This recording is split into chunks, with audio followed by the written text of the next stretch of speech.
what you do and don't know, both within and surrounding Baltimore. Don't ask him about preseason games, oh no, stuffing things in Griffin Basso. Despite it being on the internet, he can call it what he wants, so Glenn Clark Radio, Glenn Clark Radio, Glenn Clark Radio.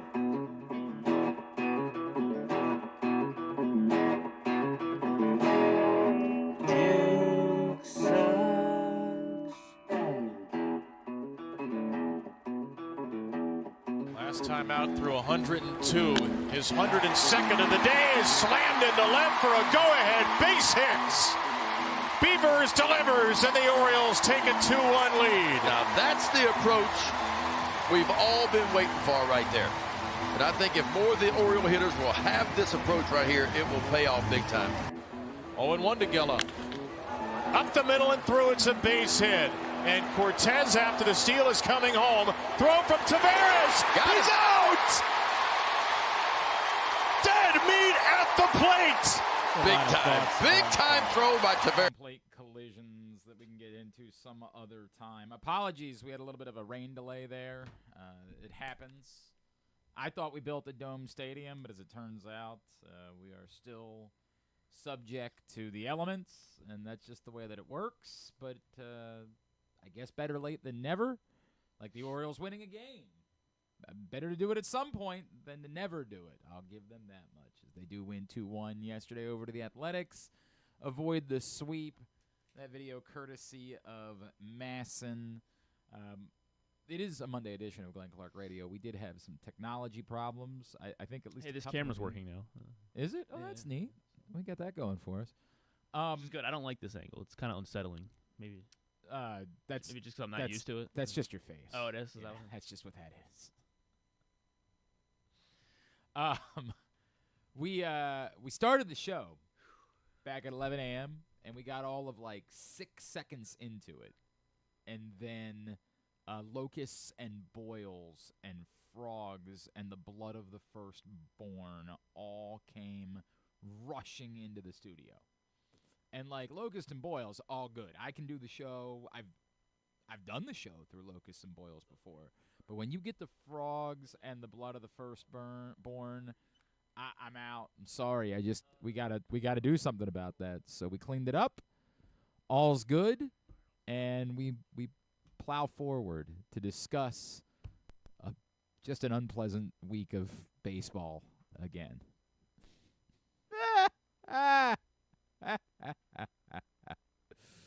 Griffin says that maybe we haven't gotten all of the frogs out just yet. Maybe still a few plagues just lingering around. Coming up later on in the program, Donna Brothers is going to join us.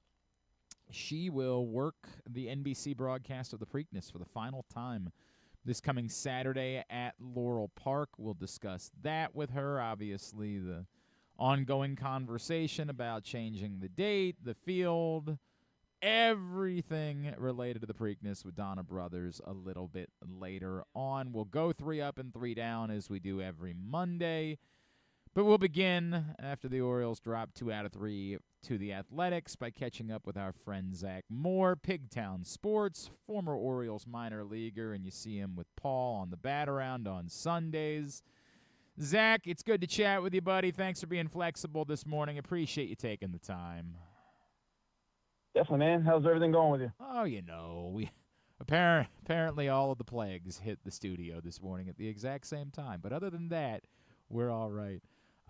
Zach, you shared something interesting because, as you know, everybody got riled up by Bordy last week when he was on with us. And, you know, we were talking about Gunnar Henderson and whether or not Gunnar was swinging for home runs. And you dove into some data that suggests that even though Gunnar told Steve Molesky over the weekend, no, that's not true, I'm just not seeing the ball, there's some very specific data that maybe suggests that that actually is true, that Gunnar is swinging with a trajectory that appears to be more looking more for home runs this season?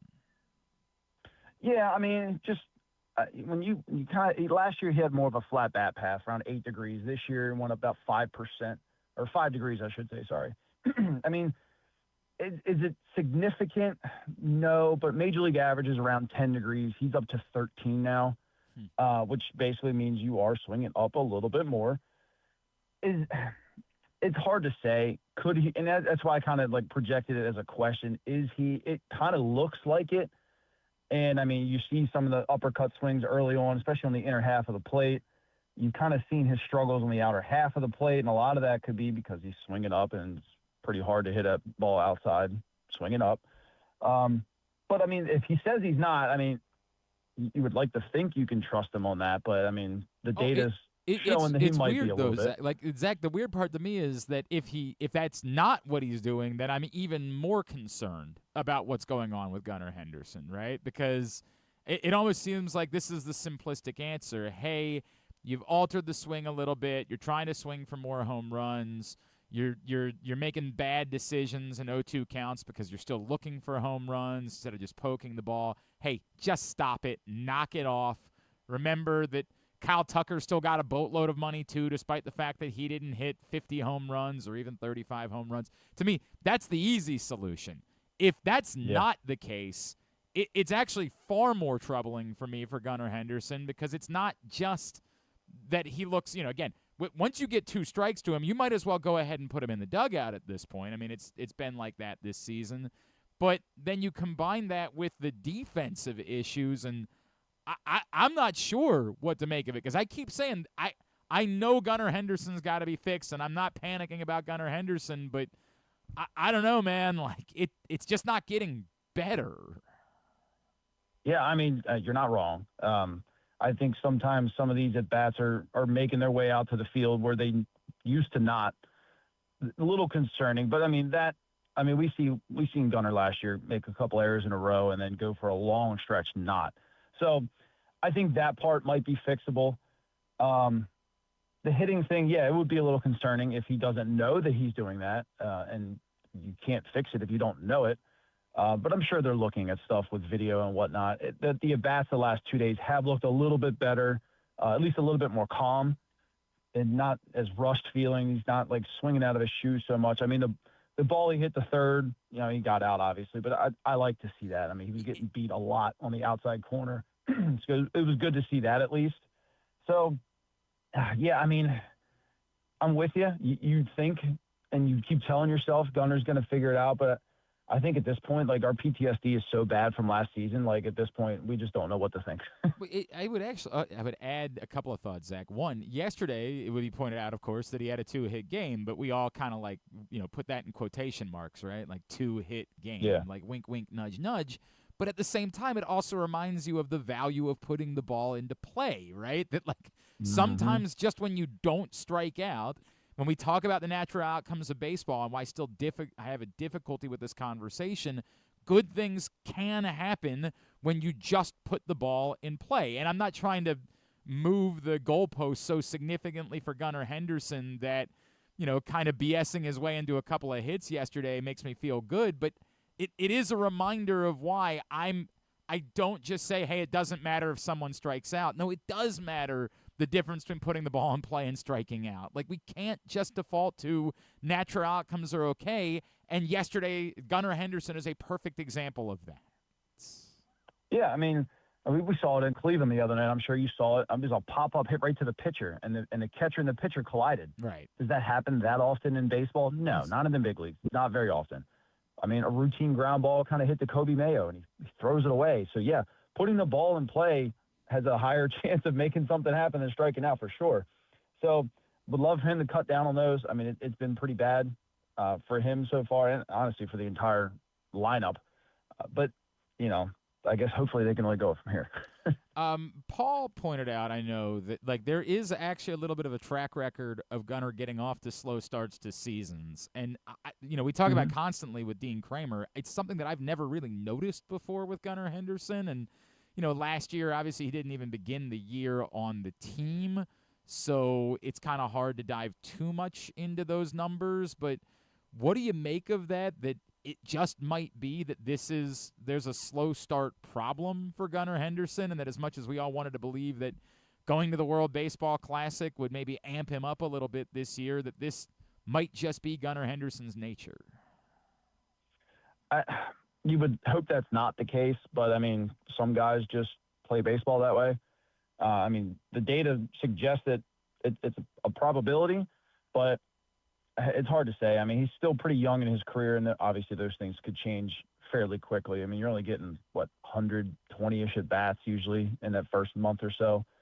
So they could fluctuate pretty fast over the next, 2 years if he does great. But right now, yeah, I mean, you could look at a guy and just say, hopefully, from what we've seen in his track record, he is going to start figuring it out. And, yeah, to your point, like Dean Kramer, what are they doing to try and get them ramped up a little bit faster? And Gunnar, obviously got himself ready earlier this year, and he was facing live and better pitching earlier this year, but then still struggled. So that kind of puts it in the back of your mind, well, maybe, there is some truth to it, because he was pretty hot in the World Baseball Classic. There's no denying that. But were they major league guys? Some of them, but not all of them. It's a tough thing to say with him. You just hope it kind of rights itself over here the next 2 weeks or so and get him ready to go by June. I feel like I was chatting with Zach Moore, Pigtown Sports, former Orioles minor leaguer, with us here on GCR. Zach, we'll get back to the other things that are happening, but I think that a lot of the attention this weekend shifted to a guy that isn't on the team yet, and that's, of course, Jackson Holliday. And the idea that suddenly Jackson Holliday is now being asked to play a little bit at third base. And I'm confused, not because I think Jackson Holliday is a great second baseman, but because Jackson Holliday they still need him to come into his own as a hitter, and it feels kind of wild to throw at him and maybe play a different position at the same time. And I get it, they don't have a good option at third base, although maybe we need to have the Gunnar Henderson conversation about that. This seems really strange to me, that when you still need to solve for the best version of Jackson Holliday, you might also lump in the idea of him perhaps playing a different position. Yeah, I mean, consistency and confidence is what gets young guys going. And like you're saying, you're moving him, right? So now he's losing the consistency, and if he struggles, you're losing the confidence. He's going to take it to the plate, and he could struggle. I hope not. I mean, but the guy is, still 21 years old, 22 years old. So it's possible it happens that he loses all confidence, kind of like Mayo has. I'm with you. It's weird. I don't understand it, so to say. I do a little bit, but I don't at the same time.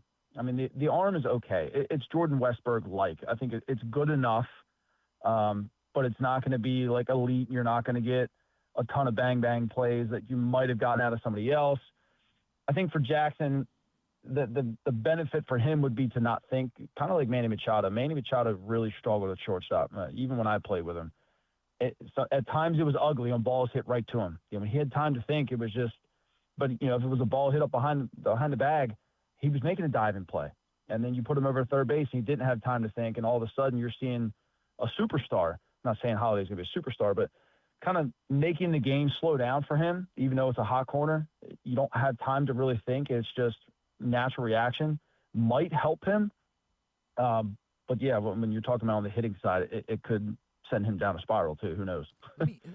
If we assume that Jordan Westburg is at least definitely not part of the equation for long enough that it's even worth talking about, and I hate saying it that way, but when he gets shut down, I can kind of only think that it's not worth talking about Jordan Westburg right now.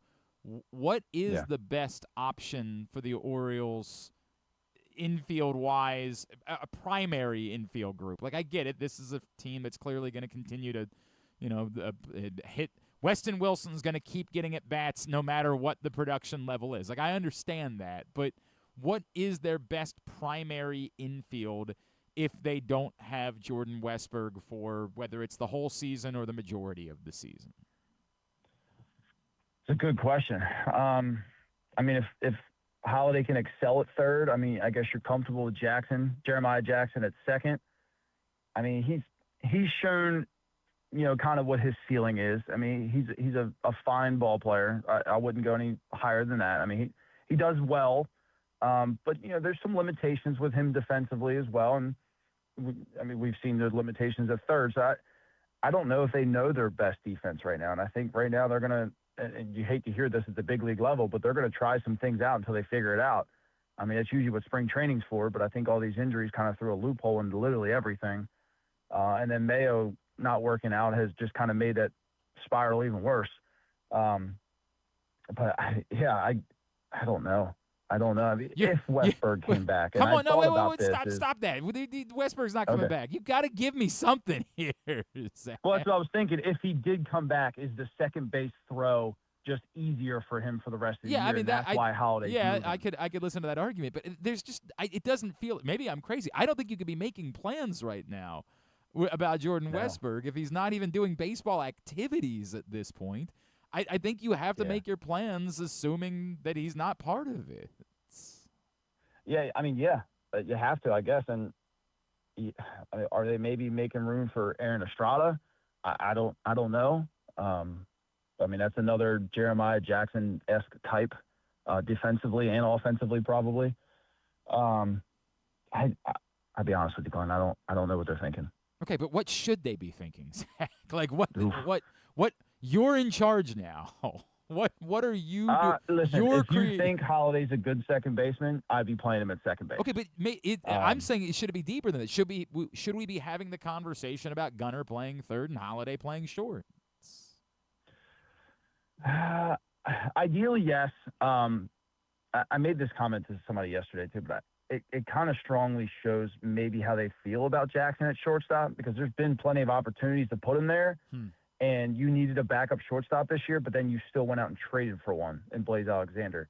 Maybe they just don't see it whatsoever in him at shortstop. I don't know. That's just me completely speculating, but you went out and acquired a backup shortstop for a reason. Correct me if I'm wrong, Holiday wasn't hurt just yet, right? It was the day after? Yes, as they tell it, right? As they say.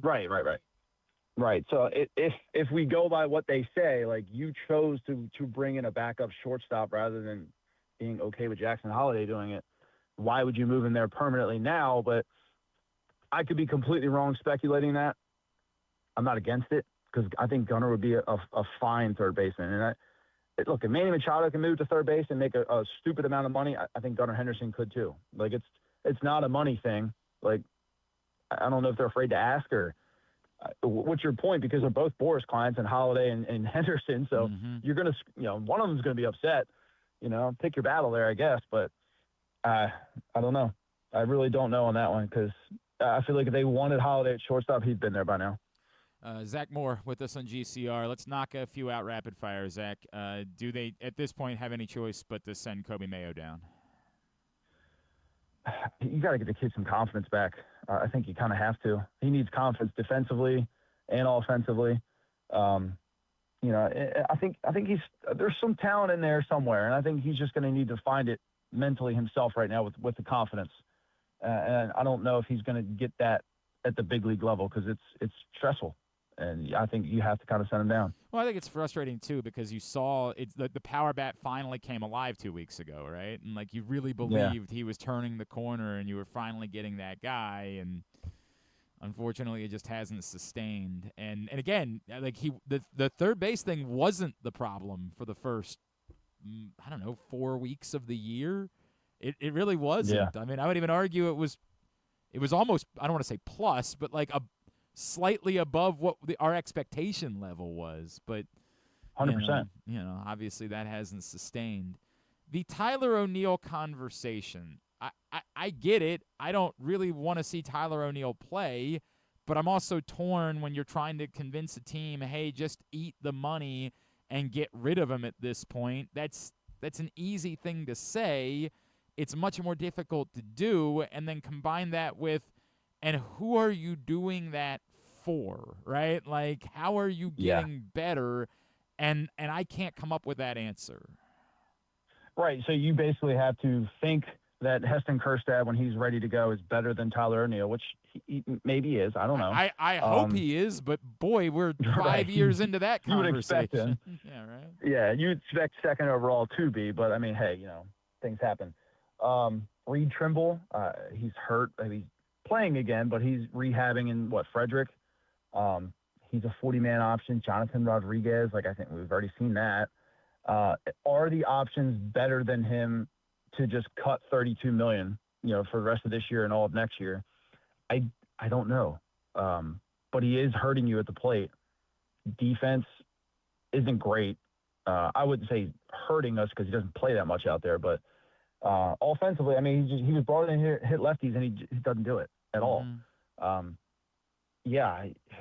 The conversation, I'm with you. It's tough because it's $32 million. You just got to okay. That was the first big signing for Mike Elias in all reality. That was the one that opened the door to show that, hey, we're here to finally start spending a little bit of money. It hasn't worked out, but it was the door opener. I think you cut him, I guess. Wow. It just hadn't shown any improvements. That's why I say that. I understand. I do. But I don't think anybody's else. That's the thing. I keep coming back to Heston's ready, and you still have to. Okay, so now you're committing to Heston Kjerstad, who's never succeeded at the major league level. Who's never. Yeah. I don't even know that right now he's earned another opportunity at the major league level. It's just doing it for the sake of doing it. I'm not telling you you're wrong. It's just this is a way easier conversation. If any, you still have to keep playing Colton Cowser just because he can play defense a little bit, and he certainly hasn't earned the opportunity to be a major leaguer right now, right? It's just bleak. It's just so bleak. Well, there's no option. There's no option, honestly. But their outfield overall combined is one of the worst in baseball in terms of hitting and on defense. So you got to make a move somewhere. Something. I mean, I guess the answer. The problem is if you bring up Kjerstad, you've seen him play defense. Right, he's definitely not that much better than O'Neill. No doubt about that. Yeah, Jonathan Rodriguez. I don't think he's that much better than O'Neill. It's not like there's a Cowser down there. Now, Reed Trimble plays pretty decent defense. Judd Fabian plays pretty decent defense, but I think you're still going to see the same type of offense out of those two younger guys because they have to adjust to big league pitching. You may have to sit there and wait for Tyler O'Neill to figure it out, but do you have time?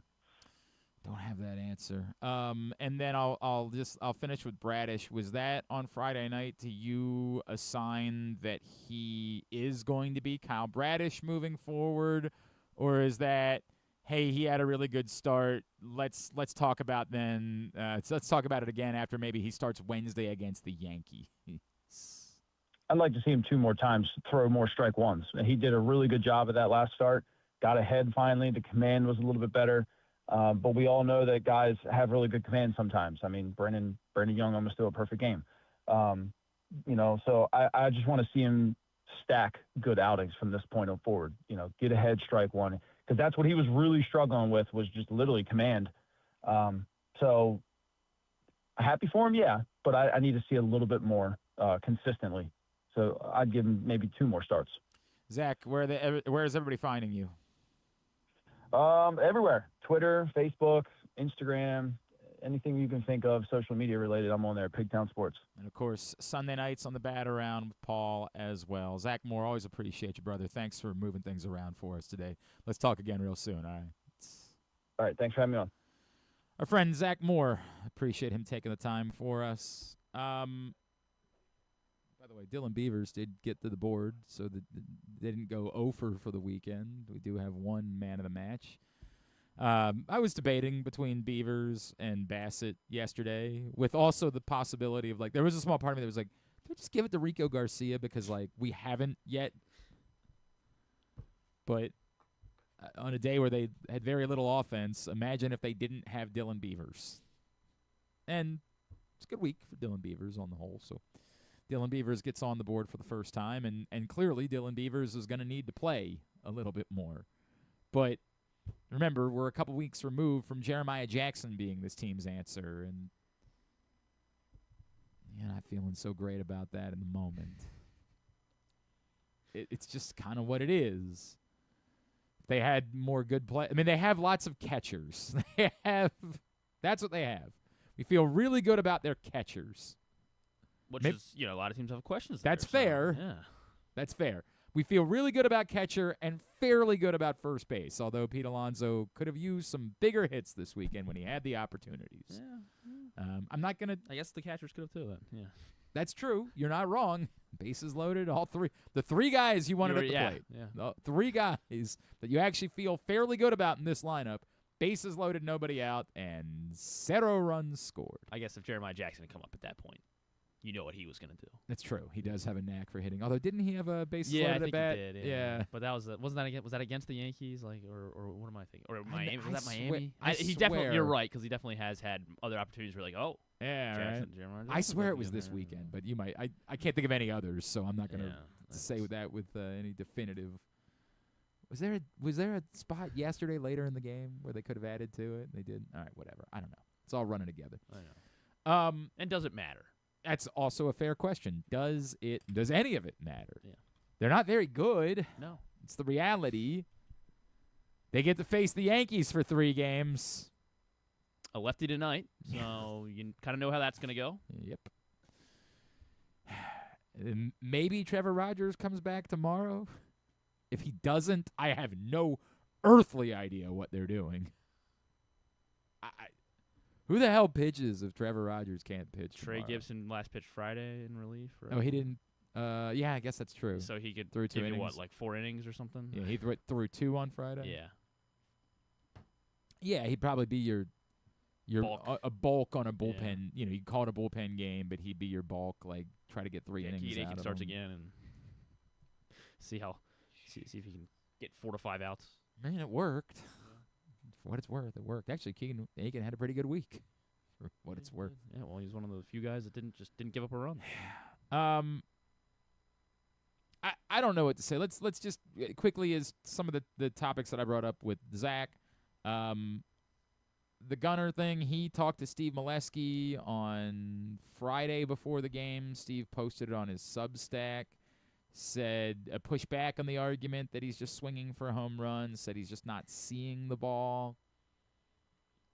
Again, it's a weird thing. This is like the weird feeling that you had about Trevor Rogers when they announced he was going on the injured list, and there was some part of you that was like, okay, cool. Because then it was at least an explanation for why he hadn't been good.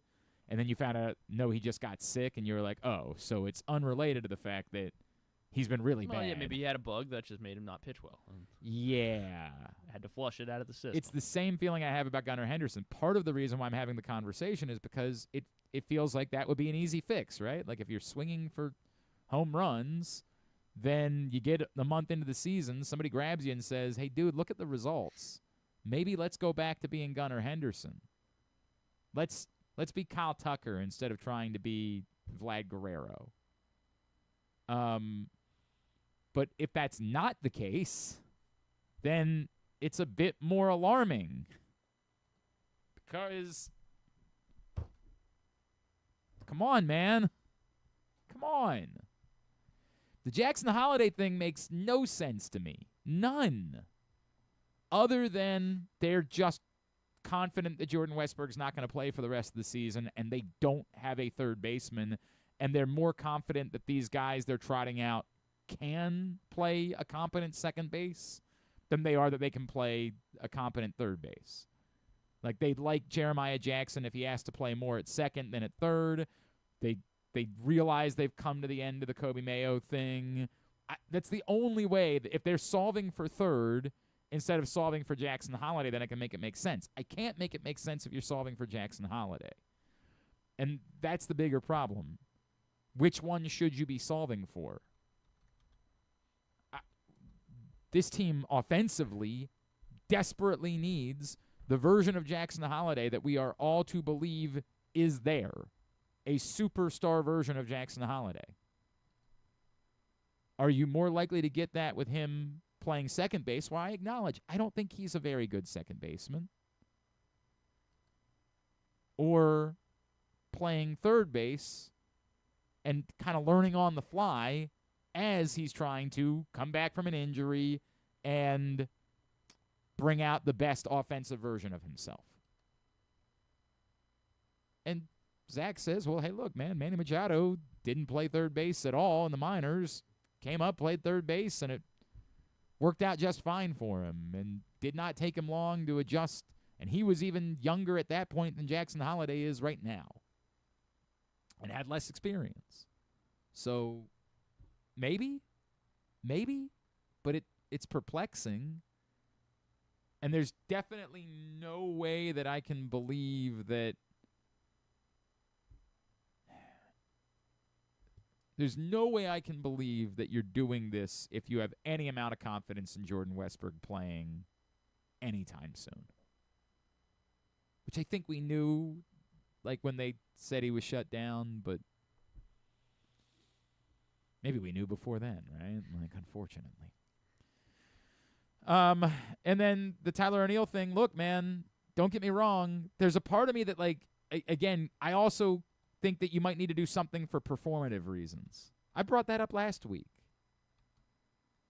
I talked about that with Board. Like, this is the old way of throwing a bat, like going into the clubhouse and throwing things around that managers used to do that you just can't do anymore.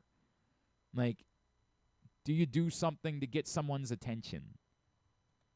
Now, everyone in baseball will tell you the same thing. The idea that, oh, you mean to tell me that you released Tyler O'Neill? Well, now I better not suck. Mm-hmm. Like, that. It's far-fetched. Still, whatever it is, shaking things up, doing something different. This is going to sound so stupid. Let Mustard win. I know how dumb that sounds. Don't get me wrong. I recognize there is zero correlation between these two things. I don't know what you think the payoff is. I think they're thinking, because did you see what the Mariners did when they had that 16-inning game or 15-inning game or whatever against the Tigers in the playoffs? They had, because they do the trout races, and so they did a second. So one of the trout hadn't won all season. Okay. And then in like the 15th inning, they were like, all right, second trout race of the game, because it was 15. They were in the 15th inning, and the guy that the one trout that had never won. And then the place went nuts. Yeah, the place went nuts, and they scored a run the next inning. And okay. Go to the ALCS. Don't get me wrong. So that's what the Orioles. That's the only thing I kept thinking every time I see that they're like, oh, Mustard's not they're winning. waiting for a big moment of some sort, and that's going to get the crowd into they're it. waiting for the ALDS. I would just maybe do anything that mixes up the juju a little bit. Throwing a Mayo dog. Yeah, anything. If Cody Mayo's not getting sent down, throwing a Mayo dog. No, never. Although I actually think they did that one time with the 98 Rock guys, or they had. They do a different dog then? I don't know. What other dog can they do? The moral to all Chili of dog? this, they could do a Chicago dog. They could put a pickle on it. I don't care. Whatever. There's a part of me that when we have the Tyler O'Neill conversation says, you know what? The hell with it. Yeah, go ahead and do it. But a lot of that is because we want our pound of flesh. Have Mustard win, takes off his helmet, like the hat, and it's Tyler O'Neill. Tyler O'Neill that ends up being Mustard. Might really be what. And then he pinch hits changes that the inning. juju. Now we're talking. Like that, I get it, but at the same time, obviously at the moment you're going to want your outfield to be Ward, Taveras, Beavers, as much as possible. But you still kind of need Colton Cowser's defense because. Well, O'Neill's starting tonight, right? Because it's a lefty. No, he's 100% starting tonight, and that's. It's just it's easy for me to say just get rid of the guy. What are you getting rid of him for? And Zach's answer is, well, Heston Kjerstad started a rehab assignment this weekend. Okay, now you tell me, how confident is Heston Kjerstad definitely someone who should just be on a rehab assignment, or is he someone that needs to go play at AAA for another month to show that he deserves to be back on a Major League roster? Is Heston Kjerstad definitely a Major League Baseball player? I'm not. He's built like one. I want him to be one, but there's lots of things that I want. I want lots of things. If Heston Kjerstad spends 3 weeks and is raking, then, like, okay, I mean, if it's still this on Tyler O'Neill, then it's, yeah, absolutely, go ahead. But it's such an easy thing to say, and your alternative is, again, what? What is the alternative? And if the answer is Heston Kjerstad, I so badly want Heston Kjerstad to be another guy that can't hit lefties. It's just. I want him to be the guy that we all want him to be, but where is that? So I just can't yell as loudly about that as everybody else. You want to send go find Aaron Hicks. Go find him. Yeah. You want to send Kobe Mayo down when Jackson Holiday is ready? Like, sure. It's a bummer, but I get it. It's just not working. Does that make anything better? I don't know. But you can't keep just trotting them out there. The problem being, as we always talk about, they just don't have enough good baseball players or guys that are playing well right now. But other than all that, we're having a great time. Just want to do this because we're here. Like, my God. Just, sure. Oh, right then. We're killing I'll blame it on the technical, everything else.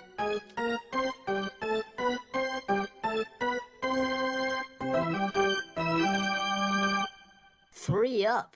And 3 down. 3 Up and 3 Down is brought to you today by the print issue of Press Box, which is available. It's a fitting week for this one to be on newsstands as we're getting ready for Preakness at Laurel. Bill Ordine diving into the future of the Preakness. Pick it up for free at your Baltimore area High's Dairy stores, everywhere around town where you find Press Box. Read it for free at PressBoxOnline.com. A 3 and 4 week for the Birds. Let's go 3 up and 3 down.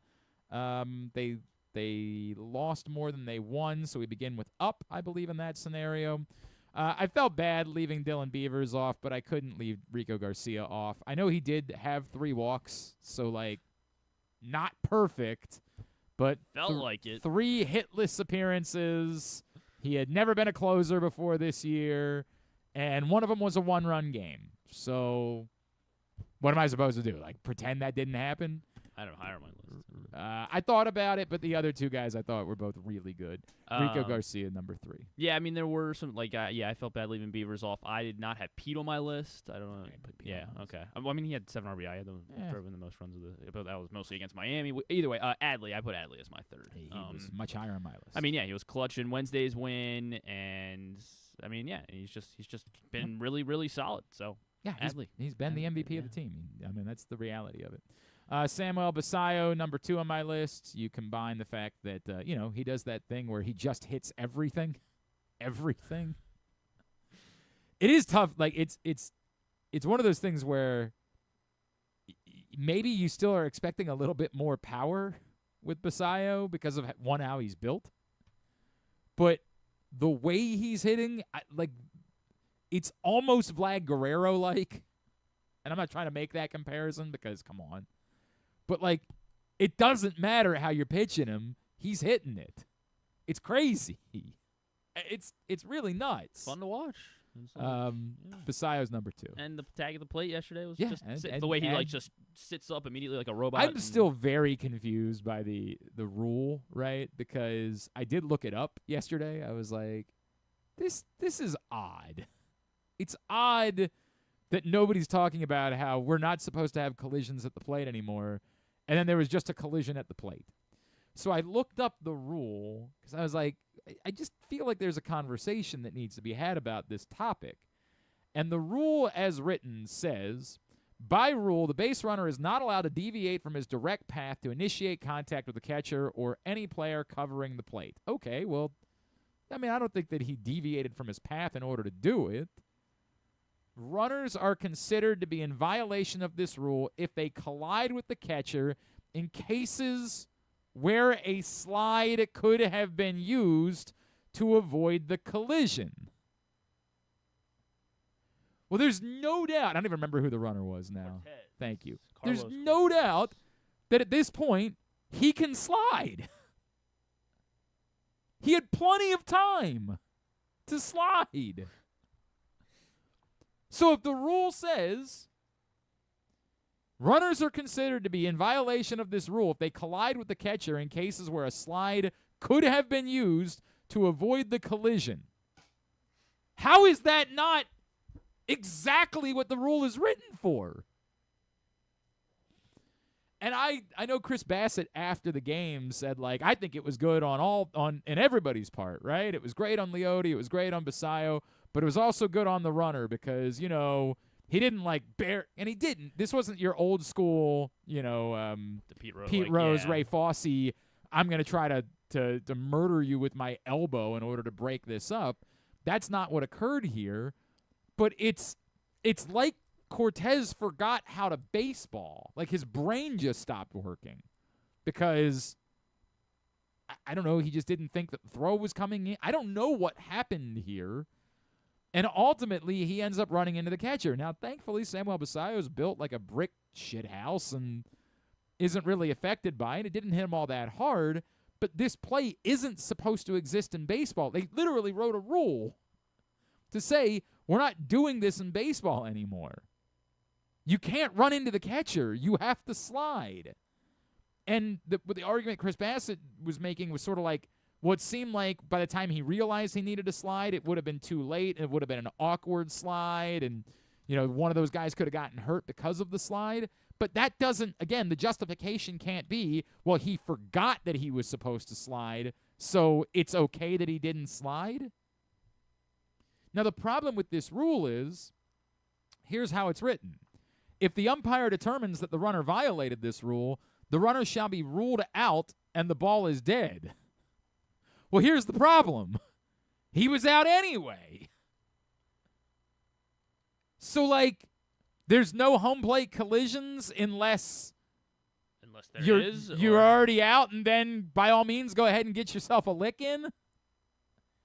It's a really insanely written rule that you don't expect. Somehow nobody's talking about how Cortez's brain just appeared to stop. There's no conversation because all's well that ends well. We got the out, nobody got hurt, so nobody really seems to care. But it is the obligation of the runner, according to the way the rule is written, to say, hey, if I don't slide, I'm going to run into the catcher. And so it's the obligation of the runner to engage the slide. It's a very weird thing, man. And again, we don't really care because it's fine. Everybody's okay. There's no reason to be talking about it. Comes up with a broken that's what something. I'm saying. Yeah, this is... The rule should maybe be written that, you're ejected from the game or to make sure that the runner knows you can't do this. You have to slide. And again, it's someone who would say, well, you don't always have to slide. If there's no play at the plate, you don't have to slide. Right. If there's no play at the plate, you don't have to slide. We all know that. But there was a play at the plate. He was on second trying to go home on a single to center field. The assumption is there's going to be a play at the plate. There isn't always. The throw could have been cut off. It could have gone up the line. Lots of things could have happened. But somebody's brain broke in that moment. And it just led to this, and we're all sort of like, whatever, all good here. It really blew my mind to find out that was the way the rule was written. Basayo's number 2 on my list. He's number 2 on my list as well. Yeah, he just hits a lot, and he's been one of the most fun, one of the more fun Orioles. You flipped Rico as number 1 and Adley. I had Adley as number 1. Look, man, Rico Garcia. These are the 2 best Orioles this season. Yeah, they are the 2 best. And Basayo really is number 3, right? I mean, he's far and away the brightest spot of the entire pitching staff on the season. There's no doubt about that. I mean, there's an argument he may be MVO up there with that. Oh, I think it's Adley, but it's one. Well, Adley missed 2 weeks like that. Yeah, I get it, but he's just still been too good, and he's been too involved in too many games. Adley's, and I mean, we're talking about a month and a week and a half of baseball to be having this conversation, but Adley, and yeah, you're 100% right about that. All right, to the down lists, and I really thought about leaving him off this week because you could argue that by the standard that had been set, Gunnar Henderson had actually been better over the last 7 days than he had been. But one, that's not the standard by which we're measuring Gunnar Henderson because, dear God, if we're moving the goalpost that far, then you're effed. But two, part of the reason why his numbers look better is because he put 2 balls into play yesterday that kind of have no business being called hits. I beat it out and earned it. Yeah, he beat it out because the first baseman and the pitcher apparently don't have each other's phone number. RBI. You're right. Now, that part is legitimate. That would have been an RBI no matter what. And again, it's part of the reason why putting the ball in play is good. Because even in a normal world, that's at least getting the runner home in that spot. But to call it a 2-hit day, like, come on, man. We're being awfully charitable. It all balances out. It's baseball. Yeah, you know how it works. And he's going to hit 110 mile an hour line drive. It does make his numbers look a little bit different than what they probably should look for the week. And yet, despite getting 2 gifts yesterday, he still finished the week with as many strikeouts as he did times on base. And then add in what happened on Friday, where... Is that on him? Not the bunt play. Oh, okay. I'm not putting the bunt play on him. Some of that is, like, we can have a conversation about...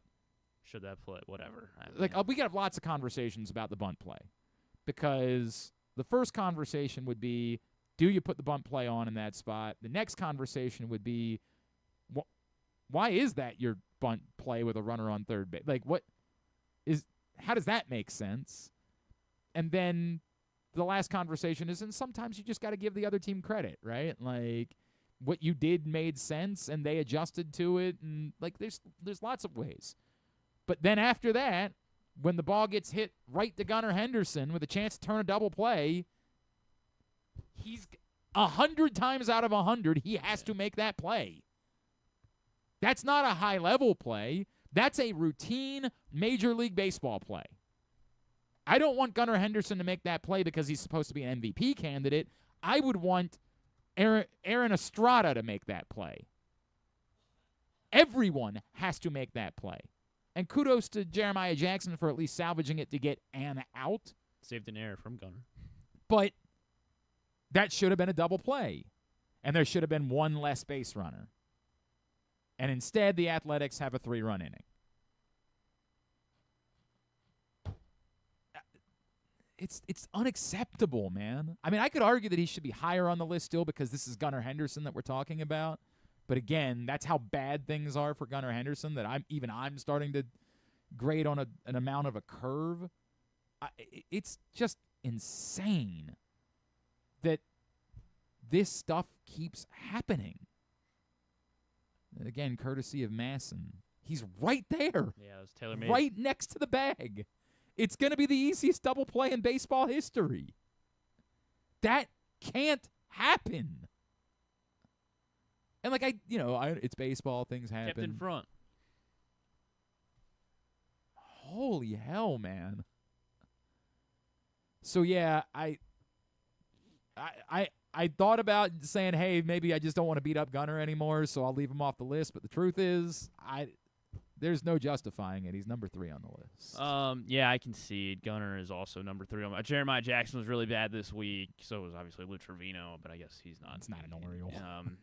But yeah, Gunnar is my number 3. I mean, the strikeouts are just awful to watch. I mean, they're quick strike. When he's striking out, it's like quick strikeouts too. It's like why even go up to the plate? Oh, as soon as you get the second strike on him. Other than the first at bat on Friday, where God bless him, he battled from 0-2 to 10 pitch at bat to draw a walk, but. It's bad, man. His superpower last year was, for as bad as the team was, he was crushing the ball with runners in scoring position. Mm-hmm. He's not doing well. He's barely doing anything really, now. Yeah, it doesn't really matter. But now what the he looks circumstances worse with runners on base. It's getting hard. It's very infuriating to watch right now. I hate it. Shane Baz, number 2. Thought about making him number 1. Maybe he should. On a different week, he probably is.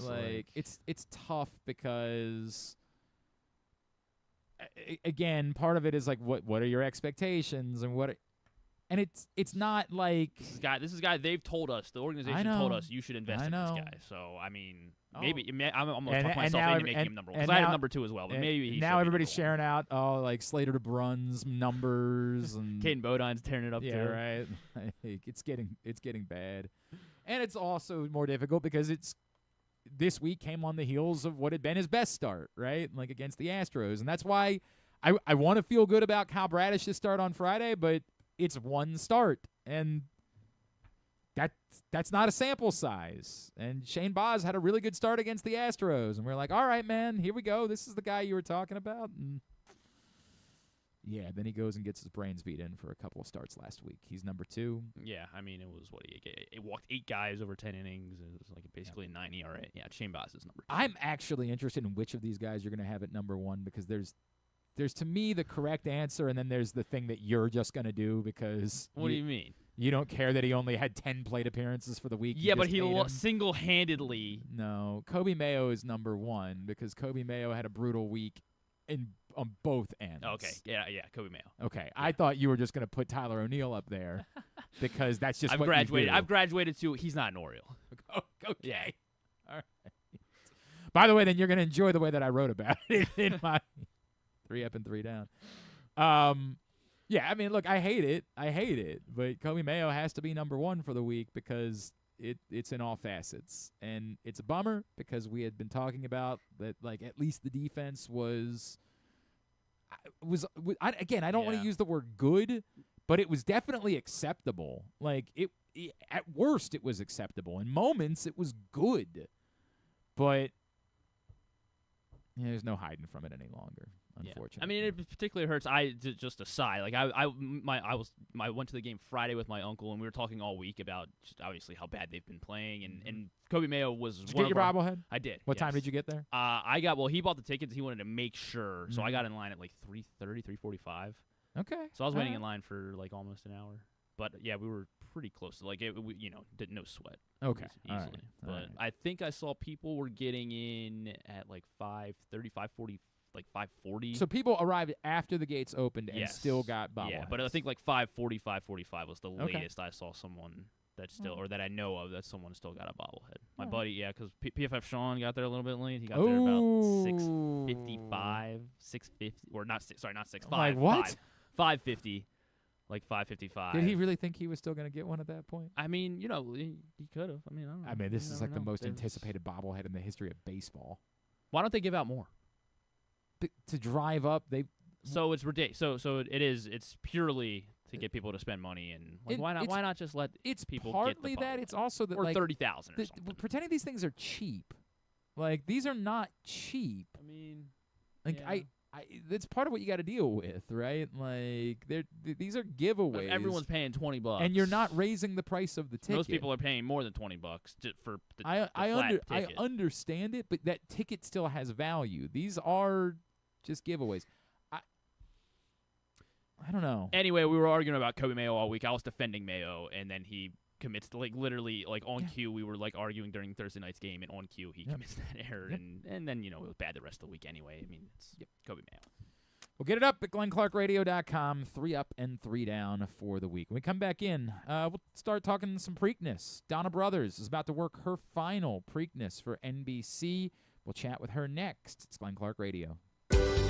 This is Stan the Fan. You know we talk all the time about our O's stepping up in the big moments, delivering when it matters most. If you've been injured in a car accident anywhere around Baltimore, that's your big moment, and you need someone who delivers. That's why I'm here to tell you about Warnken Injury Lawyers. They fight for Baltimore families every single day. Insurance companies play games. Warnken plays to win. So call 443-RESULTS. That's 443-RESULTS, or go to warnkenlaw.com.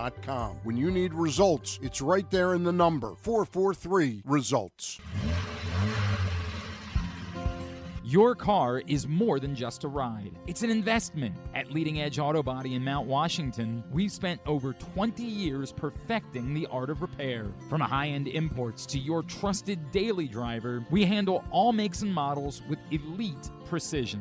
Our team holds the highest honors in the industry, including ASE Master, ICAR Platinum, and specialized aluminum certifications. We make it easy with free towing, pickup, and delivery because at Leading Edge, customer satisfaction comes first. And remember, with insurance, it's your car and it's your choice. Choose the experts. Leading Edge Auto Body. Quality you can see. Service you can trust. Go to leadingedgeautobody.com today. Well, spring and summer have sprung up in Baltimore. That means more than ever it's time to visit one of the two great locations in Baltimore for the Costas Inn. The new location at Timonian Fairgrounds next to the OTB has the same great food, ambiance, and hospitality as the original location at 4100 North Point Boulevard in the heart of Dundalk and Sparrows Point. Both are open 7 days a week for lunch and dinner, but remember, it's only the original location for steamed crabs. Take this number down, 410-477-1975 to reserve your slice of Maryland heaven. Make sure you check availability, size, and price point for your next feast. The Costas Inn, always the right choice for dining. Gambling can be a fun and entertaining experience, but there are risks involved. If you're planning on betting on the game at the casino or on your phone or computer, know your limit, stay within it. Set a budget and a time to stop. Remember, gambling isn't a financial solution, and it doesn't mix well with alcohol or drugs.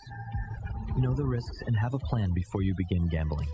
For free and confidential services, call 1-800-GAMBLER 24/7 or go to helpmygamblingproblem.org. The latest edition of Press Box is available now. On the cover, Bill Ordine dives in on how different Preakness will be temporarily at Laurel Park and then long-term once it returns to Pimlico. Also inside, Luke Jackson learns more about what Trey Hendrickson will bring to the Ravens. And Karuga Koinange looks at how Samuel Basayo is influencing the Orioles' international signing efforts. Press Box is available for free at over 250 locations throughout the region, including your Baltimore area High's Dairy stores. Plus, you can read the entire issue online at PressBoxOnline.com, where you can also find great betting advice and the best daily coverage of the Orioles, Ravens, and Terps. Contrary to what some people believe, I actually like this guy when he sleeps. Glenn Clark, talking sports. All right, back in here on GCR as continue along on a Monday edition of the program. I had to do this a little bit earlier because of her schedule, getting ready for the Preakness this week. But an opportunity to chat with Donna Brothers ahead of her final NBC horse racing broadcast right here on GCR.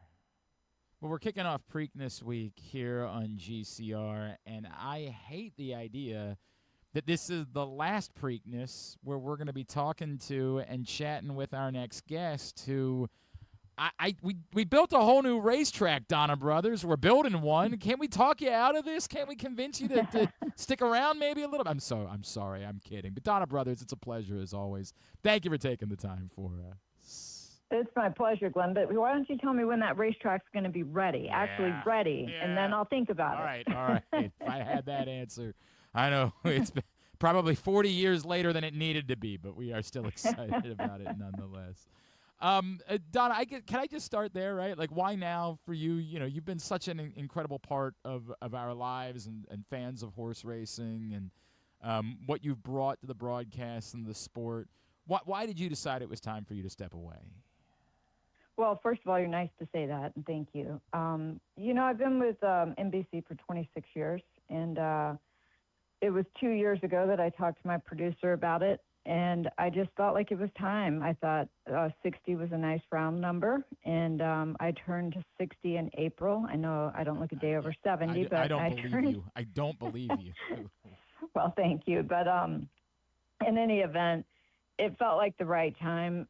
You know, I do 3 shows a year now because so many of the shows are in the studio, and it does make it a bit more difficult. I feel like I work as hard as ever, but I just do fewer shows. And so I have the same work, less reward, because it's the shows that I love to do. But I'm not complaining. It's just the way television is now, right? Ever since COVID, we took so many of the shows into the studio, and the price for producing those shows is much more attractive to the racetracks than having everybody in the field every time.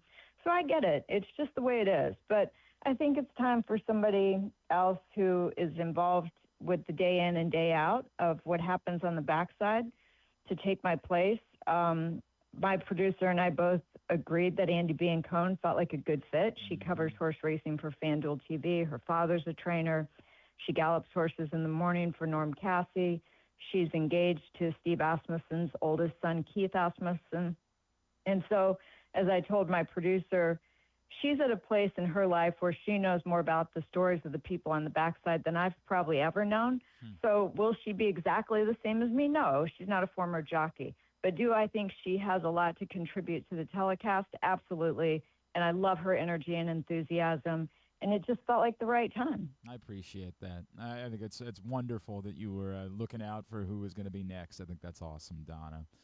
Well, let's talk about this one because we're in a weird place, right? Like we're we don't know exactly what the future of the Preakness holds. Finally figuring out that it needed to be a new track. Now we need to figure out if there needs to be an entirely new Triple Crown. And I guess your reaction to Golden Tempo becoming the most recent, but far from the first Derby winner to decide to skip the Preakness altogether, and where you're at this point with what this needs to look like moving forward for the betterment of everyone involved in horse racing.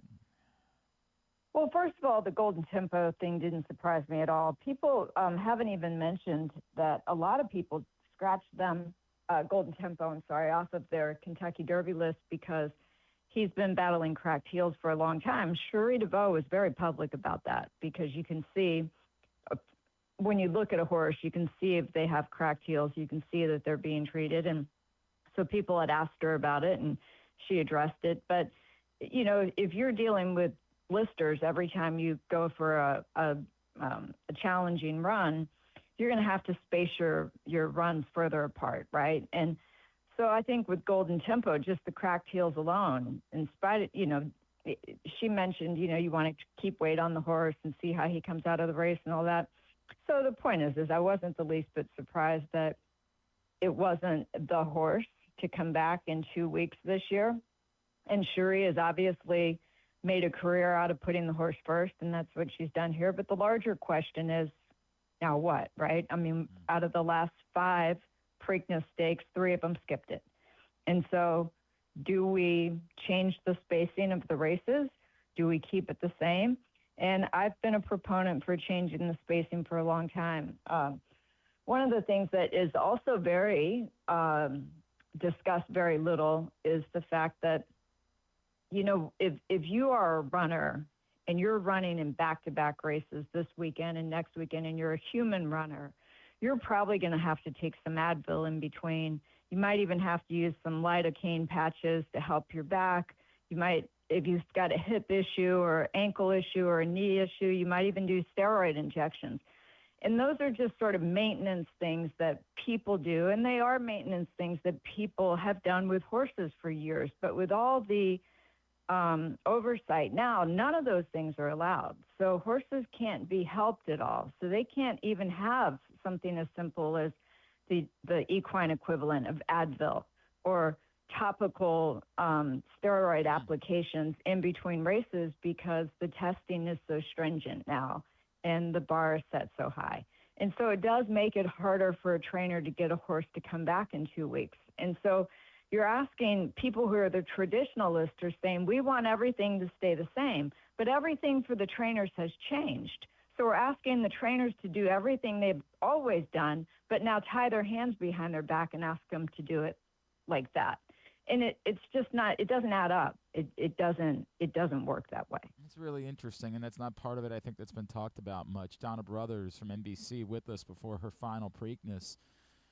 Donna, if space is the direction that this ultimately goes, right, and we know there's been reporting that the Jockey Club here in Maryland is willing to consider that and future TV deals, and the word was they were talking about maybe moving it back a week. The sense I've gotten in talking to horse folks is that probably isn't going to make much of a difference if it's 1 week, and I didn't like it to begin with because I don't think Memorial Day weekend is the right weekend for this area, but What do you think it needs to look like in order to get everyone invested again and there to be a buy-in that, we've got the right map for getting everyone to participate in the Triple Crown Series?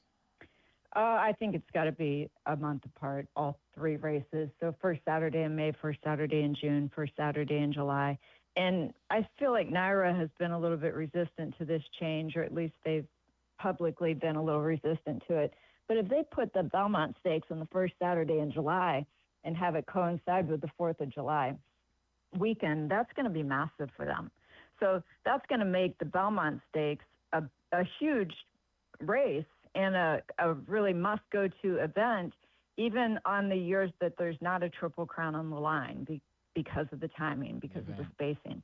And so the other thing that I think it helps, Glenn, is the undercard, meaning the other races besides the Preakness Stakes on Preakness weekend. So most of the best horses have run on Derby weekend because they've got so many Grade 1 and Grade 2 races at Churchill Downs. And those horses aren't going to come back in 2 weeks. They need time. But you give them a month, now you could card some better races under the undercard at Pimlico or at Laurel, wherever it's going to be. You can card some better races there, and you're going to have better horses. So I think it will support the entire racing program in Baltimore for that weekend. And then I think it will, in the long run, also help with the Belmont Stakes program. I also wonder, too, if it doesn't, buy, again, that separation time-wise, particularly if you know the horse is going to, it just doesn't create more interest in general. That there's more conversation leading up over the course of a few weeks. And I maybe I'm wrong about that, but it seems like that separation maybe helps create more general interest in the sport that can then be driven for the rest of the year. Glenn, I agree with you. I think the other side of that is people say, well, if we spread it out over that much time, people will forget about it. They'll lose interest, blah, blah, blah. Well, they're also going to lose interest if the Kentucky Derby winner never comes back in the Preakness Stakes, that's right? A fact. So 3 out of the last 5 years, the Derby winner isn't coming back. And the writing is on the wall that that's not going to change because the racing patterns these days aren't anything like they used to be 50 years ago, not even 20 years ago. And so you can either make it irrelevant by consistently having the Derby winner not come back, or take the chance that you make the Triple Crown more appealing to the trainers. And by the way, it doesn't make it any easier because if you give 4 weeks in between the Kentucky Derby and the Preakness Stakes, well, now the Derby winner is certainly more incentivized to come back because they want to put themselves in a position to win the Triple Crown. But guess what? The horses who finished second, third, fourth, and fifth behind them are also going to come back. Yeah, that's a great point, Donna. Donna Brothers with us here on GCR. You mentioned the NYRA part of this. Is there any thought that if for whatever reason the folks in New York say, nope, this is when we're running our race, that's a you problem, not an us problem, and obviously there's no commissioner of horse racing to force the buy-in, at that point, should the folks here in Maryland think about, well, maybe we become the third leg of the Triple Crown? Does it need to be that drastic if the folks in New York aren't willing to have this conversation? Well, if they're not willing to have the conversation, then they become irrelevant, quite frankly. So if you run the Preakness Stakes back in 4 weeks, the Belmont Stakes is now a week later. That's fair. Nobody's going to run back in a week. That's fair. Right? And so they either move or they become completely irrelevant because horses aren't bred necessarily to go 1.5 miles anymore in America. So it's not like horsemen are just dying to, look, your 1.5 mile race is our target on the calendar this year. Not the case. It's the test of the champion. It's the third leg of the Triple Crown. And if they don't move it, they become irrelevant. So really they'll have to do whatever they think is best for them. And I think if the Preakness Stakes moves, they'll decide to make a change. What interests you most about the horses that are running in the Preakness this Saturday, Donna? Well, for horsemen, it's still a great race. You look at the potential lineup right now, and you've got horses who either just didn't have enough points or for whatever reason were off form or they just skipped the Derby. But Chip Honcho horse, Steve Asmussen's, he's already won the Preakness Stakes twice. Great White, the horse that flipped over behind the starting gate for the Kentucky Derby. This horse is massive. He's, most horses are around 16 hands tall. There are 4 inches in a hand. He's 17 hands, 2.5 inches. He's this massive horse, but he's also a runner. Iron Honor, Chad Brown decided to skip the Kentucky Derby with Iron Honor and point him straight for the Preakness, so he'll be one of the favorites. Napoleon Solo is a horse of Chad Summers who looked like he could be any kind of horse as a 2-year-old. As a 3-year-old, he's been a bit disappointing in his 2 starts, but we keep thinking if the Napoleon solo we saw last year shows up, he could be a serious player this year. Ocelli, the horse that was still a maiden, finished third in the Kentucky Derby. He's pointed for the Preakness Stakes. And then Brittany Russell, one of your local gals, has Taj Mahal, who's undefeated in 3 starts. I think from a standpoint of just horse racing, it's still going to be a great race. But we certainly lose a lot of the luster when we lose the Kentucky Derby winner. Obviously, Sheldon Russell riding that horse Taj Mahal, so a lot of local connections there. But would be kind of cool, right? The follow-up, Sherry DeVoe winning the Derby with another female trainer winning the Preakness. I know it's not the same thing as having a Triple Crown, but I kind of would keep that cool story moving forward if you get out of this and you got like the first 2 won by female trainers. Yeah, that some of the other storylines with females that were lost on the Kentucky Derby, just a couple. I won't go into it too deeply, but we know about Sherry DeVoe. Lindsay Schanzer produced the Kentucky Derby. She's been the head producer in the last 5 Kentucky Derbies. Cool. And it became the most watched Kentucky Derby in the history of horse racing. So there was another check mark for the women. And then Daisy Phipps-Polito, who is part owner of Golden Tempo, her great-grandmother started that racing stable 100 years ago. So, but, the female line has run in that family deeply for a long time. So there were a lot of female victories in that Kentucky Derby, and it would be great to see Brittany Russell add to that because you know her from Maryland. I mean, she's been knocking it out of the park there for years, and she certainly is in a position to do that. Donna Brothers, I assume that at some point in the future we're going to see you at Pimlico, even if we're not seeing you on the broadcast. You're going to come visit the new track at some point, right?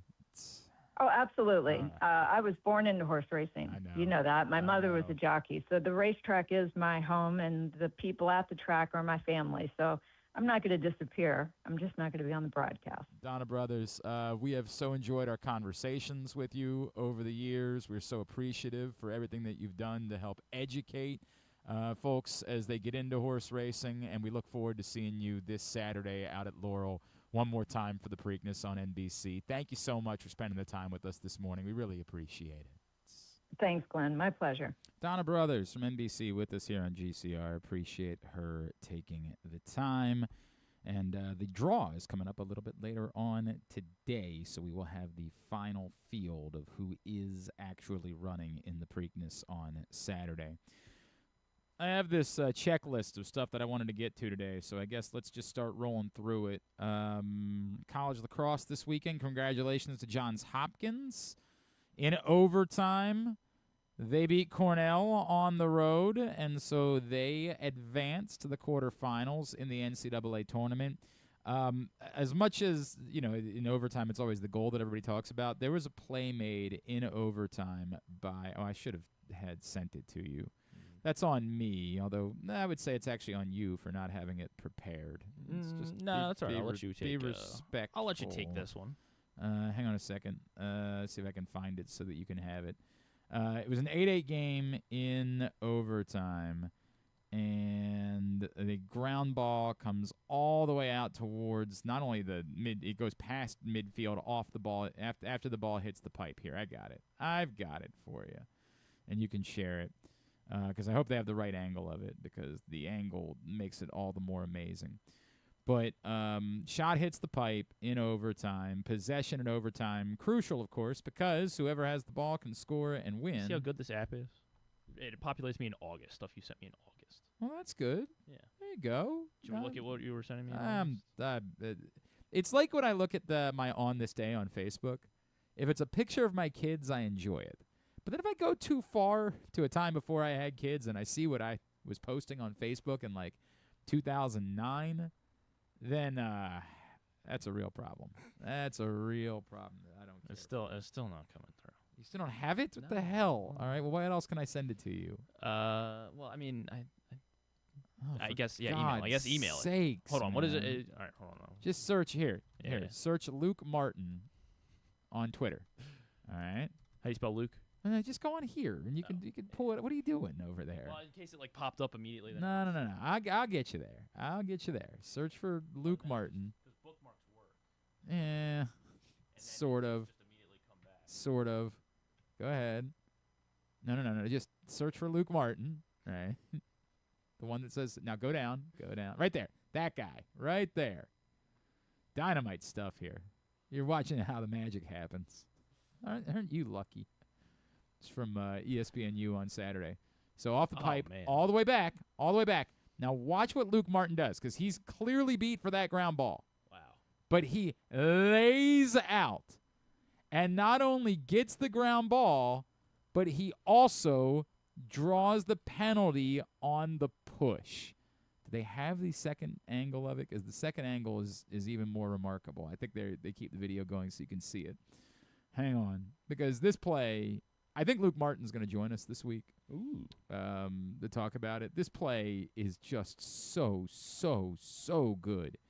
Yeah, here we go. Clearly beat. Just lays out, slides, does not let his momentum take him over the sideline. He pops right back up, draws the push. Hopkins wins. That rules, man. That kicks ass. So Johns Hopkins advances, the only local team in the NCAA Division I men's lacrosse tournament. They will continue playing. Unfortunately, they're not playing at Delaware. They are playing up in New York on Saturday in the quarterfinals, where they will take on Notre Dame. Go get them, boys. Not going to be easy, but go get them. That's the noon game on Saturday. The first of the 4 quarterfinals in the NCAA tournament. The women's NCAA tournament was a wild weekend. Maryland advances to the quarterfinals. They're going to host Navy after Navy was dead in the water against Syracuse. I mean, done. Dead, Dom. Navy, unbelievable comeback. I mean, one of the most stunning comebacks you will see as Navy rallies, rolls off 7 unanswered goals. Wow. And defeats Syracuse 11-10 in overtime. Navy will play at Maryland on Thursday in the quarterfinals, so one of them guaranteed to be in the Final Four. And then, Lisa Chung, who had a huge day, scored the game winner in overtime. That's what it looked like on ESPN+. I'm not sure if anybody saw. There it is. There you go. Game winner, and Navy's on. And then Johns Hopkins, their women also on to the NCAA tournament quarterfinals, and they will be hosting on Thursday as they will take on Stony Brook at noon. So good news on the women's side. Good news on the men's side, only Loyola. The Loyola women fell to Syracuse down in Annapolis. Close game, like 8-6 on Friday. So that's what you need to know from lacrosse over the weekend. Not good for the Whip Snakes. Yeah, not a great start. They lost the Water Dogs in the opener. Didn't want to hold on to the ball. Couldn't win a face-off. Couldn't really capitalize. Well, they're banged up in the That face-off is true. department. That's kind of one of the issues they're dealing with. We'll see if we can't get that fixed moving forward. NBA playoffs. The Victor Wembanyama thing. Obviously, the only interesting thing, I guess technically the Cleveland-Detroit series is interesting because Cleveland won Game 3, so they're trying to make a series out of that. We'll see. The Knicks, of course, blew out the Sixers in every game, just rolled through that series. And the Thunder have the opportunity to do the same to the Lakers tonight. I don't even think the Thunder have played all that well. I really don't think the Thunder have played their best basketball. And yet, they've ended up winning every game going away. So we'll see if that continues tonight. The only really interesting series is Spurs-Timberwolves. And last night got particularly interesting because, that's not it. That's not a thing that occurred. Victor Wembanyama was ejected early in the game.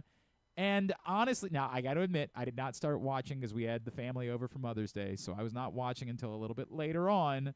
So I didn't see it when it happened. And I was like, oh, is this going to be one of those ones that's really controversial? And then you see it, this courtesy of NBC. What was he thinking? And you're like, this is what in the world? Yeah. just elbowing Naz Reid in the neck. And, like, I know that Spurs fans have given be careful because I don't know how much NBC we can share. Spurs fans have given they've been letting those guys get away with murder on Victor Wembanyama. That might be true. I don't know that it's been any worse than it is. It's been a physical series. But even if it's true, there's one thing I know you cannot do. You can't elbow someone in the neck because you're pissed off. And yes, everybody's had fun with the fact that he apparently didn't know what an ejection meant. Like, his teammates had to inform him that meant he had to leave the game. And by the way, the Spurs still had the lead in the fourth quarter of that game, despite not having Victor Wembanyama, which is wild. Now, the T-Wolves did end up putting it all together. Anthony Edwards looked gassed in the fourth quarter. Played really well, but he looked exhausted in the fourth quarter. T-Wolves end up winning the game to tie the series up 2 apiece. The NBA announces today that Victor Wembanyama will not be suspended any further. I know, right? Yeah. This is an easy conspiracy play. What a lot of people point out is that, like, the reasonable punishment would be a 1-game suspension, and because it happened so early in the game, he essentially was suspended and it's not for like 1 he's game. Draymond Green, where he's constantly A involved habitual in this type line stepper, right? Yeah. I think I'm okay with it. Long weekend for Draymond Green. Yes, that's a great point. It's very unlike Victor Wembanyama, who to this point has come off very likable, and this was just very down to earth. Yeah, this was so out of character. Which is funny because he's an alien. Yeah. That's a great point. Wild, man, wild. But not going to be any more punishment, so he'll be available for Game 5 back in San Antonio. Credit to the T-Wolves is playing Beat It right as he was ejected. Congratulations to all of the Wizards fan. Yes, we finally got one. We did it. This is the sad part. It is the most significant moment that franchise has felt. The Wizards are the only since team we got left 1979. Now. Orioles aren't good. Ravens just fired their coach. When you say we, who's we? Who is both an Orioles and Wizards fan? Myself, my brother. All right. Congratulations to the family bass. I think. Does Arditi root for the Wizards? I think Arditi roots for the Wizards. But okay, so he's not a Ravens fan. Yeah, so I you did don't mention get Orioles and yeah, okay, I guess. Yeah, well, he had to fire his coach too, though. That's true. That's a good point. Yeah, for that very small group of people that is the cross section of Orioles, Ravens, and Wizards. There you go. It's the most significant thing anybody down there has felt ever. Yeah, since John Wall. Well, since they won the championship in '79. We got the Bonza. Well, I mean, what year or are they going to screw it up? I don't remember what year they won the title. Whatever year they won the title, So it was in the 70, '70s. yeah. It was definitely in the '70s. Presumably that means AJ DeBonsa, but I guess Darren Peterson is still in the conversation. Don't take him. We will. Don't do it. We will see. Griffin, it's adorable. If you're a Wizards fan, you know it doesn't. Well, if they matter. take him, then he'll be really good. No, that's how it works. And if they Isn't take that how it works? And if they take pick the right guy. If they take AJ DeBonsa, I've got more bad news for you. No, because they won't be asking him. That will also prove to be the wrong guy. Be able to work together well with Sarr and everybody. The Sunday night football game everybody asked for, whatever the Cowboys are doing. God, it is so exhausting. And I get that the Giants are You're mildly... just sick of John Harbaugh, aren't you? They're mildly more interesting because it's John Harbaugh and... the Bash Brothers or whatever we're going to call it, Scat I don't... and Dart. God, man. It's just so NFL and NBC that it hurts. Like, I know, it's the New York market and the Cowboys. Put it on Sunday night. And spare me, though. Yeah, well, the ratings will be good. Right, I get it. The ratings are good for everything. And I don't know if you've noticed. It's the NFL. The ratings are always good. And that's the infuriating part is because, like, there's really interesting stars that, like, you would like to watch play. And I'm not trying to – because I think Dak Prescott is a top – he's definitely top 10. I mean, he might be a top 7 or so quarterback in the NFL. So I'm not trying to say, like, there's not – it's just so NFL – to just default back to Cowboys and New York market.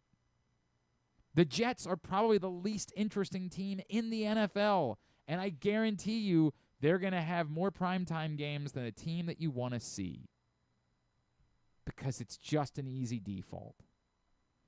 And that's the first Sunday night football game of the year because... Well, it always is.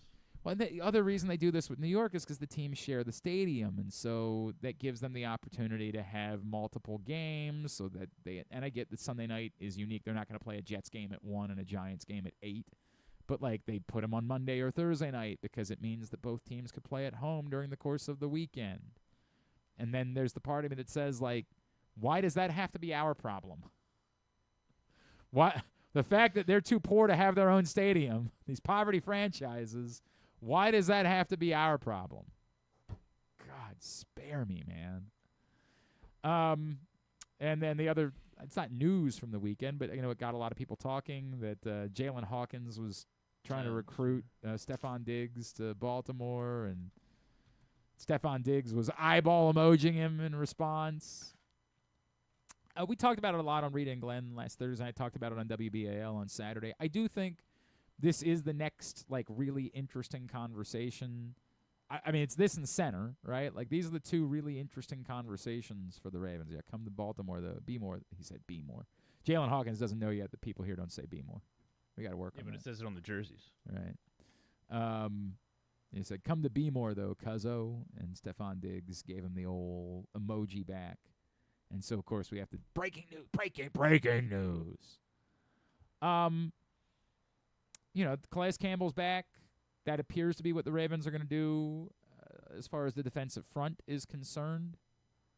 So now wide receiver and center become the conversations. And the problem is with center is there's nobody to talk about. There's no center we can go comment on their Instagram page. Yeah, right? Like, if there was a center that we knew was available, we'd be interested in it. There's a boatload of veteran wide receivers available. It's kind of odd. So all of them are sort of interesting for a team that all they did to upgrade the position was draft 3rd and 4th round picks. And maybe they believe in Tez Walker the way that some of us do, and they're totally content with him being the 3rd receiver on this team, and they're not worried about the loss of Isaiah Likely, meaning that it's a pass catcher problem beyond just a wide receiver problem. Right now, they've subtracted Isaiah Likely and DeAndre Hopkins, and they've added mid-round picks. And that's not a knock, because maybe Jacoby Lane is more than just a red zone target. And maybe Josh Cuevas and or Matt Hibner will become a real contributor. I don't know. But right now, the math is, from your pass catcher group, you're down Isaiah Likely, who was a significant contributor, DeAndre Hopkins, who was a contributor, and you're only up mid to late round picks. So I do think it's a relevant conversation to have about the veteran wide receiver market, in part because of how deep it is. That there's a bunch of guys. It's not just DeAndre Hopkins is still available. Stephon Diggs, of course, is available and was found not guilty last week. And I have questions about Stephon Diggs, but it's not – I can't say it's a preponderance of evidence the way that I have with other guys that make me say I don't want that guy on my team.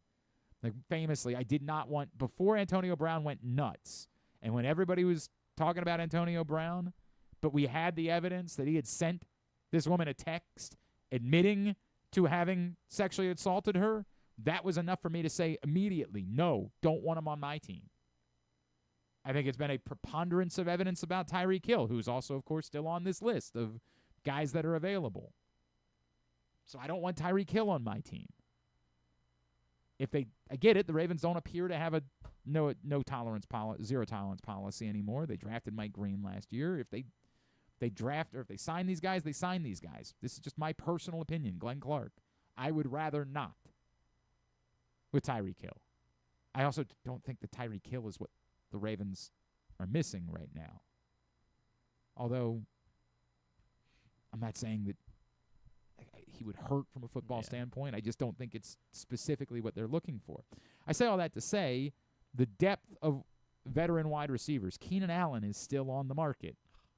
Yeah, and Keenan Allen, that noise that you made is the same noise that I make every year when I think Keenan Allen might still catch 1,000 yards when he's 50. There is a lot. Even with Juwan Jennings coming off that list, there are a lot of veteran receivers that are available.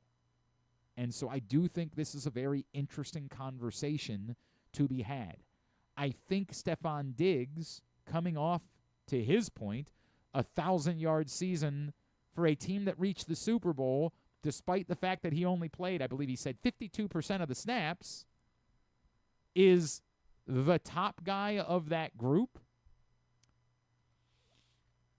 Is Stephon Diggs the right personality fit for a first-year head coach and a first-time play caller who's younger than he is? I don't know about that.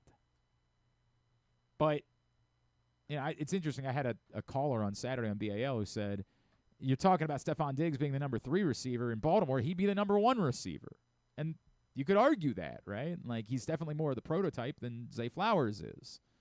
But given the way that Lamar Jackson has worked with Zay Flowers and Mark Andrews, until proven otherwise, I'm going to assume those guys' targets are not going anywhere. So I don't assume that someone else that comes in immediately elevates over those guys. At best, to me, he's the third. The guy you're bringing in, to me, is at most the third option until proven otherwise. Would Stephon Diggs be willing to accept that type of role? He's seemed to want to go places where he would be the primary option. Like, his life was good in Minnesota. He wanted out because he wanted to be the primary guy. I don't know. Admittedly, there's a part of me that says, Keenan Allen sounds really good to me. Because that's what I think they need, is a third option. But, Stephon Diggs was wildly productive a year ago, and if the price is not what you would think it would be for someone who has been that productive because of his age and because of some of the stuff that's happened away from the field, I'm not going to dismiss it either.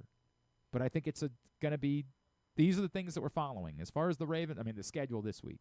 And then after that, center. Then we'll finally know what the record's going to be. Correct. And the problem with talking about center is we have nobody to talk about. There's no one to. But this veteran wide receiver class, do they think they need to dip their toes into it at all? Do they want Tez Walker to be a more primary factor? Are they being too bullish about the receivers they drafted? I don't know. I think that's it from the weekend. I think that's everything I had. Live Golf played in D.C. Oh, you went? No. I don't think much of anybody else did either. Apparently, John Rahm, literally a holdout for a 2, and he had an albatross, a 2 on a par 5, and their broadcast didn't get it. Well, they came back to it, right? No, they literally don't have broadcast video of it. They only have cell phone video of it. Bad. This was wrong. Bad. John Rahm had an albatross holdout for a 2 on a par 5. Well, good thing people were filming. And they have no good thing actual video of it. Good thing people. You know who was out at an event this week? Who? Josh Charles was up in Newark for the UFC fights. They showed him on Celebrity Row and everything. So random. Yeah. Well, I know. It was actually kind of sick. Josh is working on the. They're doing a movie about the '99 Women's World Cup team that he's a part of, and so he's been filming in New Jersey for the last, I don't know how long at this point. Yeah, you've got it. Now we're gonna get kicked off by Live Golf because we're showing a random Well, sideline video. that's all they've got. That's their official video. Well, okay, let me see who posted this. Stop it. I don't. Just care. don't share it. I don't. One, I don't care that we share it. I don't care that we don't share. This is from Legion 8. I'm gonna guess this didn't start with Legion 8. I'm gonna guess this was somebody else's video. Can't tell who. I don't know. They're the originator on the old Twitter. So I don't know. Yeah, you're right. That could mean anything. Yep. But here's the old albatross. And you also have to take your word for it that it went in because. People clapped. Yeah, hey, he's like, oh, that's a good shot, huh? Like, he still doesn't know. I'm glad we got that on camera. Yeah, right? Like, he still doesn't realize. He's asking, hey! It also happened at Live Golf, so it's very much like a looks tree. Looks pretty fun. It's a tree in a forest situation. Looks pretty fun. Looks pretty fun. Everybody was paying attention. Come back in, get a tidbit, and get two-bit or wind things down for a Monday edition of GCR.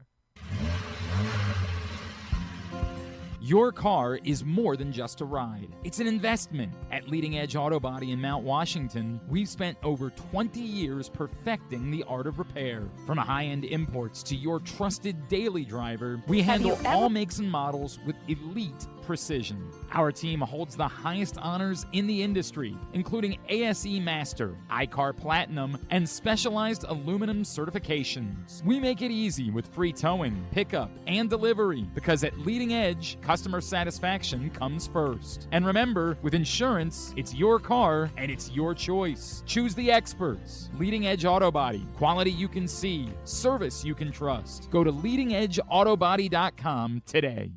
Well, spring and summer have sprung up in Baltimore. That means more than ever it's time to visit one of the two great locations in Baltimore for the Costas Inn. The new location at Timonian Fairgrounds next to the OTB has the same great food, ambiance, and hospitality as the original location at 4100 North Point Boulevard in the heart of Dundalk and Sparrows Point. Both are open 7 days a week for lunch and dinner, but remember, it's only the location for steamed crabs. Take this number down, 410-477-1975 to reserve your slice of Maryland heaven. Make sure you check availability, size, and price point for your next feast. The Costas Inn, always the right choice for dining. Gambling can be a fun and entertaining experience, but there are risks involved. If you're planning on betting on the game at the casino or on your phone or computer, know your limit, stay within it. Set a budget and a time to stop. Remember, gambling isn't a financial solution, and it doesn't mix well with alcohol or drugs. Know the risks and have a plan before you begin gambling. For free and confidential services, call 1-800-GAMBLER 24/7 or go to helpmygamblingproblem.org.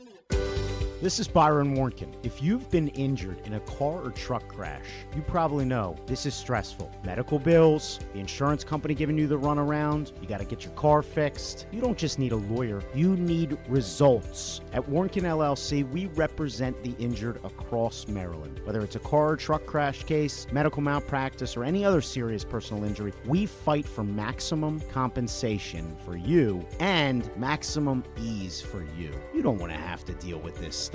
Warnken LLC has been voted best personal injury law firm in Maryland for a reason. For us, 443 Results isn't just a phone number, it's our mission. Get the advocate that you need. Call us today, 443 Results, or visit us online, warnkenlaw.com. That's WARNKENLAW.com. Make the most out of every day in your Toyota RAV4. Available in hybrid or gas-only models. A RAV4 can get you where you want to go in style. Check out buyatoyota.com for deals on new RAV4s from your local Toyota dealer today. Coming back in here with Glenn and the other guy, Garrett, whatever his name is. You know who they are. All right, back in here on GCR and winding down for a Monday edition of the program. Stan the Fan Charles, Ross Grimsley, Luke Jackson, they're going to be talking with you tomorrow. Normally on Mondays, but they're doing a special Tuesday edition of the program tomorrow at 4:15. So you want to join them, facebook.com/PressBoxSports, youtube.com/PressBoxOnline, or PressBoxOnline.com/video if you miss it. But Stan the Fan Charles, Ross Grimsley, Luke Jackson talking baseball tomorrow and usually on Mondays, brought to you by the Costas Inn with two great locations, the OG in Dundalk, the new one in Timonium, and also Warnken Law. What you got for tidbits? I guess, pretty fortunate. The Orioles will miss him this week with the Yankees for 3 starting today in Camden Yards. But Cam Schlittler on Friday night had another unbelievable start. He became just the second pitcher ever over his first 9 starts of a season to have 50 strikeouts, less than 10 walks issued, less than 1 home run allowed, and a sub-150 ERA. Only second time over his first 9 starts that someone's... I'm so sure I'm going to come up 1913? Oh, Cy Young. No, close. Dizzy Dean. No. Further away. Walter Johnson. Walter Johnson and Cam Schlittler. Walter Johnson in 1913, Cam Schlittler in 2020. I hear they're good. Wemby was also pretty good. He was ejected, obviously, last night, but he did play the full game Friday, and he was very good. 39 points, 15 rebounds, 5 blocks. He became just the 4th player ever to do that in a playoff game. 35 points, 15 boards, 5 blocks in a playoff game. Only 3 others had done it before Friday. 35, 15, 5 blocks. The problem is the guys you think of as block artists definitely did not score 35 points. Like Dennis Rodman did not do that. Each of the other 3 guys that did this did it multiple times in the playoffs. Shaq. Shaquille O'Neal did it 3 times, yes. Hakeem Olajuwon. Hakeem also did it 3 times in the postseason. There's one other? There's one other. Those are the 2 I felt good about.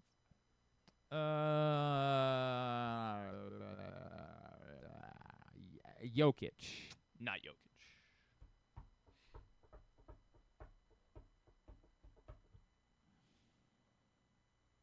David Robinson. Not David Robinson. Tim Duncan. Not Tim Duncan. You're a little too modern right now. Wilt Chamberlain. Not Wilt. Bill Russell. Not Bill Russell. You're getting there.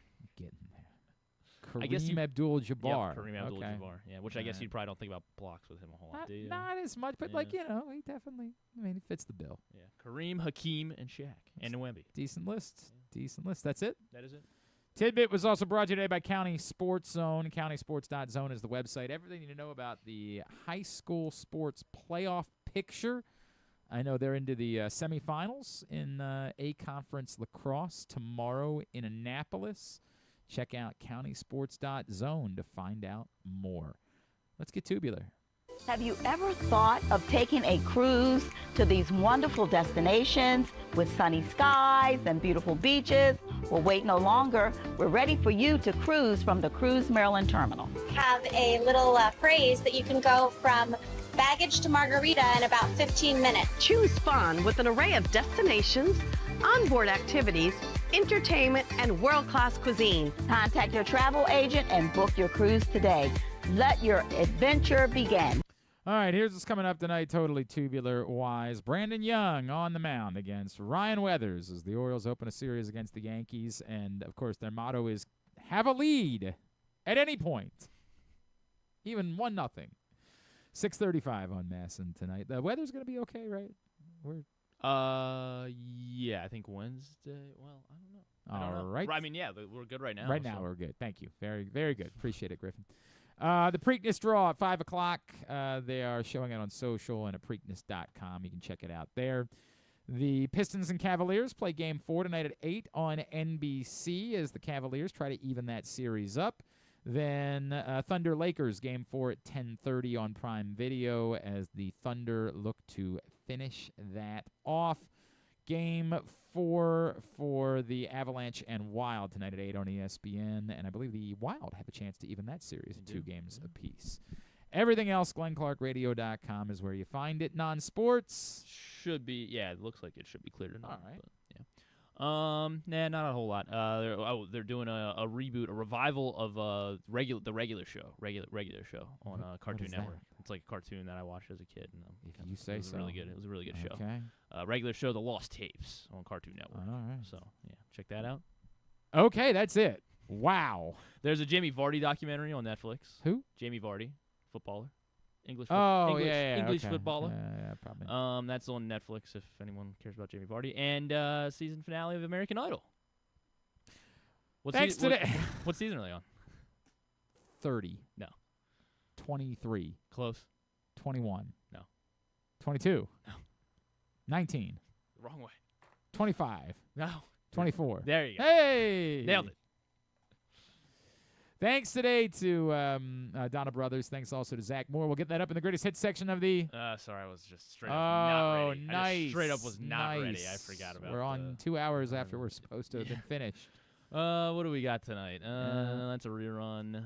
That's a rerun too. Is it all reruns this week? No, all the late night hosts are going on Colbert tonight because we're in the final weeks of Colbert. So okay, I think so set it up again. I got it. Get that all up in the greatest hits section of the... Fallon, Kimmel, Seth Meyers, and John Oliver, and others as well. Bernadette Peters, Ben Platt. Wow, a lot of people going on with Colbert tonight. Tab at GlennClarkRadio.com, and I would not go to What? that tour. Fallon, Kimmel, Not Myers, a chance in hell. Oliver, and Colbert. I think only Colbert of that list is someone that I would go see. I thought you liked Oliver. I do like John Oliver. Yeah. I do like John Oliver. I go see John Oliver, too. You're right. I go see the two of them. I don't know. Maybe Seth Meyers. Maybe. That's stretching it, though. Tomorrow on the program, of course. All our Tuesday stuff. Talk about an Orioles win, getting their first win ever against a lefty. The first time in franchise history, they're going to be a left-handed pitcher. Thanks to everybody at PressBox, all of our great sponsors. And You see Jacob Calvin-Meyer just recycling his tweets from last season. Costas in the Orioles, Baltimore area Highs Dairy Stores, Leading Edge Auto Body, Warnken Law, 1-800-GAMBLER, HelpMyGamblingProblem.org, Cruise Maryland, CountySports.zone, your local Toyota dealer, buyatoyota.com. Thanks to Griffin at Griffin_Bass. Follow us, Twitter, Instagram, and TikTok at Glenn Clark Radio. Have a great Monday evening. Go Birds. Duke sucks.